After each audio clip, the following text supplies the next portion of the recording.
President Yoweri Kaguta Museveni asibudde ttiimu ya Uganda okwolekera ekibuga Paris mu ggwanga lya Bufalansa gye bagenda okwetaba mu mizannyo gya Olympics omwaka 2024. Abadde awerekeddwako minisita w'ebyenjigiriza n'emizannyo Janet Kataha Museveni. Uganda yakukiikirirwa bannabyamizannyo 25 okuli ab'emisinde 21, abawuzi 2, omuvuzi w'eggaali n'omuvuzi w'obwato omu. Encourage when you see young children coming up in the primary school, encourage them to join the armed forces. It is a tactic of capturing, preserving, and developing those talents using our institutions as we wait to generate more resources to concentrate more and more professionally on sports. President Museveni ategeeza nti wakwongera okulwanirira ebyenjigiriza eby'obwereere kubanga bannabyamizannyo bangi abayita mu masomero ga bonna basome.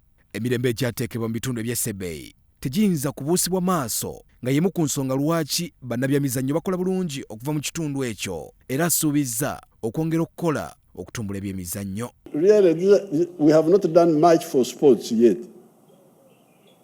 What has happened? We've done just a few things. Number one, peace. Just peace in the country. These children from Kapchorwa, they are running because the Karamojong are no longer disturbing them. And the Pokot of Kenya, are no longer disturbing you. Ye mukyala w'omukulembeze w'eggwanga nga ye minisita ow'ebyenjigiriza n'ebyemizannyo, ebigambo bye bibadde byakuzaamu ssuubi. I challenge you to take on this role of being ambassadors of your country with such humility, because someone else could have taken your place on this team. But God chose that this be your season to glorify Him with your body through sports. If you clothe yourself with the humility that such a service requires, you shall be able to resist the pride that comes with such an opportunity, and we all know what pride can do to us. Uganda will be presenting a team of 25 athletes.